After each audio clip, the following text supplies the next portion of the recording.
Jacinto estaba nervioso y había terminado de fumar el 10º cigarrillo del día. Llevaba manejando 8 horas seguidas y conforme se acercaban a su destino, el taxista se inquietaba más y más. Había algo en su interior que le pedía a gritos que detuviera el auto, que se mantuviera alejado. Definitivamente llevar a don Elías a su pueblo se había convertido en una mala idea.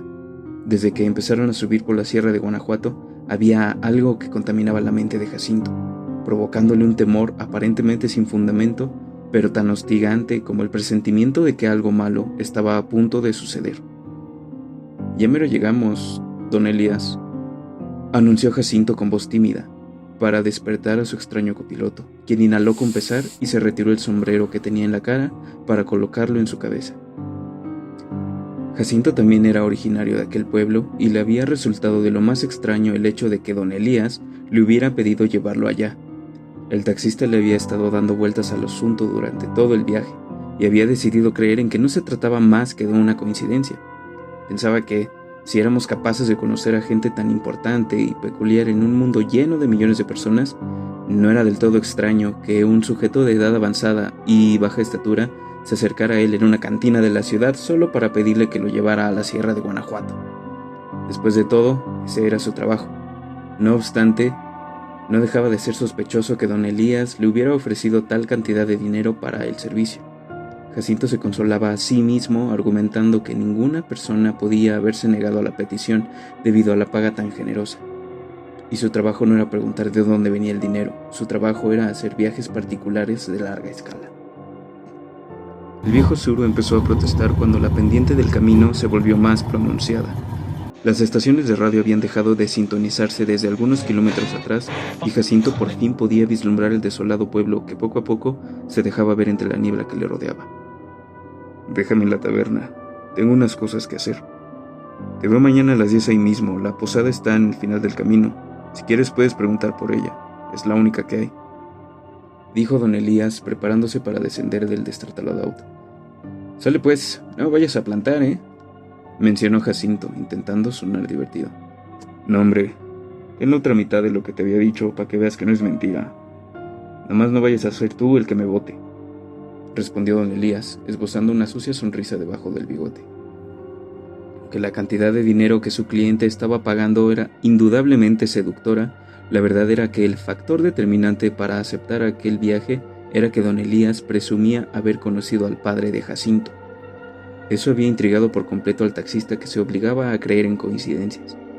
Y a pesar de que Elías no era físicamente intimidante, sin duda había algo siniestro en él. 30 años atrás, cuando Jacinto aún vivía en aquel pueblo, su padre desapareció. Don Julio era un buen padre de familia, trabajador y honrado, pero en sus últimos meses se había vuelto algo paranoico y distante. Comenzó a salir todas las noches y en algunas ocasiones Jacinto logró verlo reuniéndose con otras personas del pueblo. La madre de Jacinto nunca cuestionó a su esposo don Julio, ni siquiera la última vez que lo vieron. En aquella noche, antes de marcharse, don Julio le dijo a su esposa: «Si no regreso en un día y una noche, agarras al niño y se van de aquí. Llévate el Zuru y no vuelvan». Evidentemente, don Julio no volvió. La madre de Jacinto obedeció la instrucción de su esposo y se marchó de ahí sin dudar. Eventualmente Jacinto llegó a pensar que su padre se podía haber metido con la gente equivocada, que tal vez debía dinero y no fue capaz de solucionar los problemas en los que se veía envuelto. No obstante, estando en el pueblo y aún siendo un adulto, la idea que algo más se lo había llevado no parecía descabellada. Jacinto llegó a la posada, estacionó el auto, pidió una habitación y después salió a recorrer el diminuto lugar, ya que necesitaba estirar las piernas. El aire era denso, probablemente por la altura, y las nubes estaban tan bajas y espesas que ni siquiera el sol se atrevía a perturbar aquel lúgubre lugar para iluminar las calles. De niño, su madre no le dejaba salir después del atardecer, alegando que era difícil ver en la noche y el riesgo de caer por alguno de los barrancos era inmenso. Muchos de los niños del pueblo habían muerto así. Era extraño volver ahí y pasearse después del toque de queda.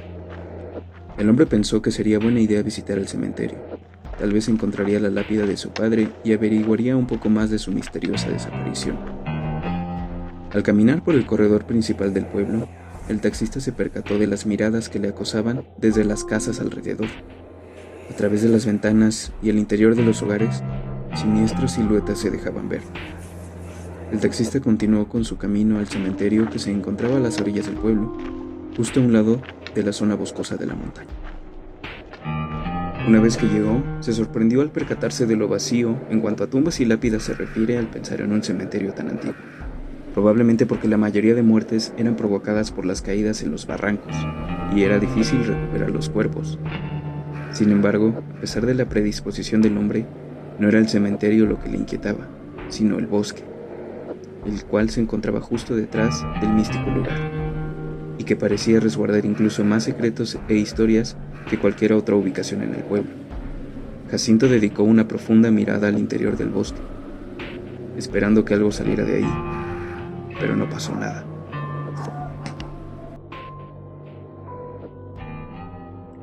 El taxista fracasó en encontrar la tumba de su padre y se marchó resignado al anochecer. Al volver a la posada, se aseguró de que la puerta fuera capaz de cerrarse y se envolvió en las cobijas de la dura cama. Su mente le jugaba sucios trucos y le hacía pensar que tal vez, allá afuera, había criaturas que salían por las noches. El folclore de las leyendas que había escuchado durante toda su vida, relatando escenas de seres y esqueletos emergiendo de sus escondites para danzar y apoderarse de la noche, siempre le resultaba más aterrador que cualquier visceral escena de monstruos grotescos. El viento, junto con otros extraños e indescriptibles sonidos, alimentaban a su mente, que ya había creado toda una fantasía aterradora ambientada en las calles del pueblo. A la mañana siguiente, se encontró con don Elías a la hora pactada. El diminuto hombre ya se encontraba esperando con 2 maletas que apiladas eran más altas que él. «Buenos días, don Elías, ¿ya está listo?», saludó Jacinto, quien se encontraba animado al ver que a esa hora del día el sol sí lograba brillar. «Buenos, ya todo listo. Ayúdame a subir esto», ordenó Elías. Jacinto descendió del suro y, con algunas maniobras y golpes en el lugar preciso, abrió la cajuela. Cargó las maletas de don Elías, que eran más livianas de lo que aparentaban, y las acomodó perfectamente. «Bien, es hora de irnos». Ambos abordaron el taxi y se marcharon. El sol quemaba del lado izquierdo de Jacinto, pero estaba satisfecho de que al menos se hiciera presente. La radio seguía sin poder sintonizar ninguna estación, así que Jacinto, una vez más, se animó a romper el silencio. «¿Y puedo preguntar a qué vino don Elías?». «Vine a visitar a una conocida». «Ah, ya. ¿Y no se viene con nosotros?», preguntó Jacinto.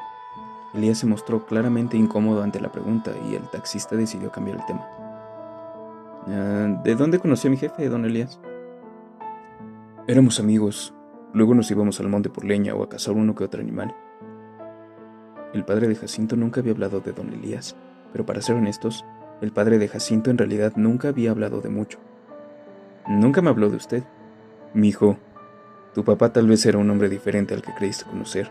No me sorprende que no te hablara de mí o de lo que él hacía por las noches».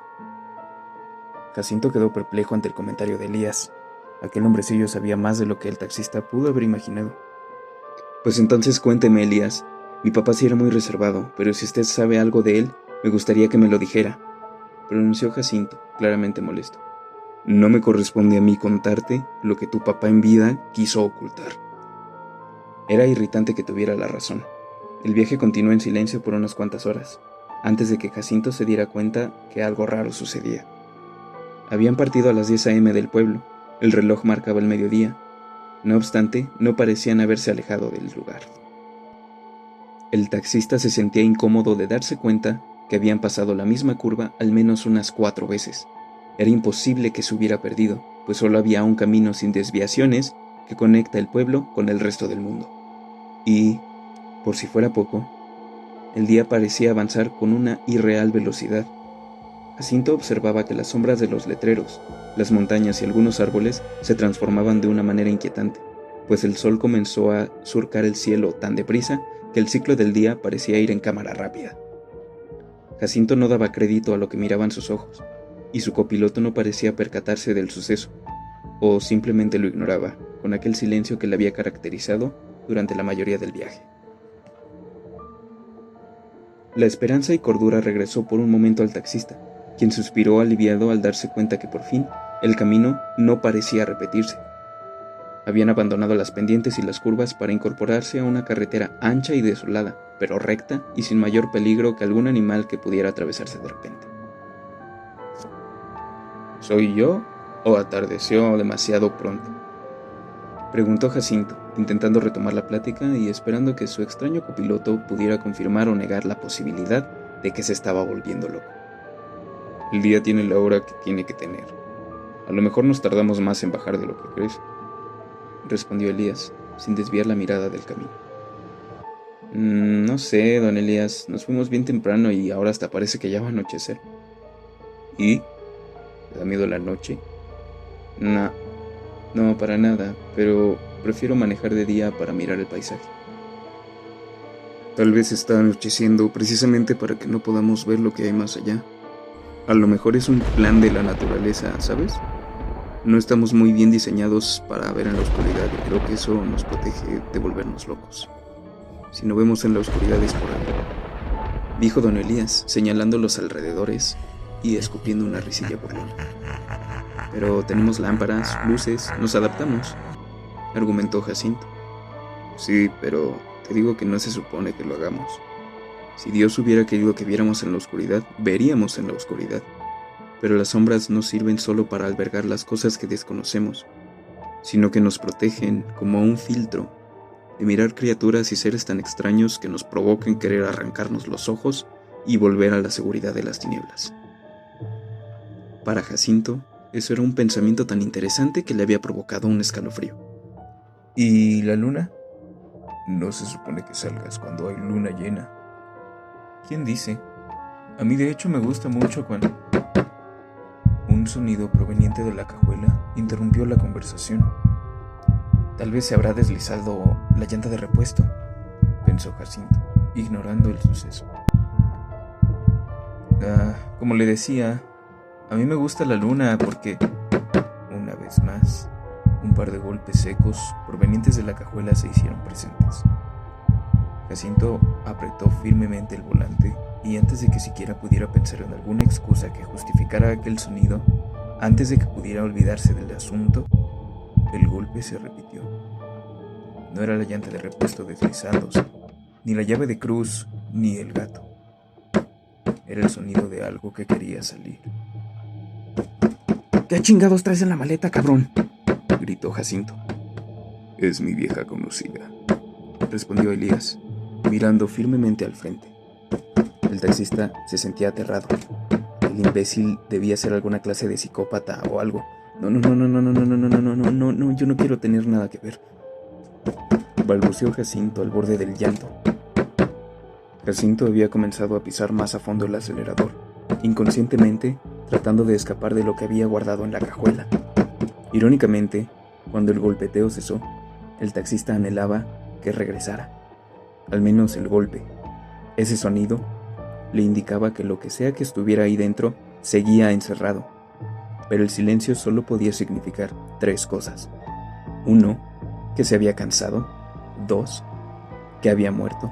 O 3, que esa cosa había logrado salir. La tercera opción la aterraba, y había escuchado suficientes relatos de autopista donde el muerto se les sube a los conductores y pueden mirar al fantasma a través del retrovisor, generalmente provocando un accidente. Conocía también esas historias como para atreverse a mirar por el espejo.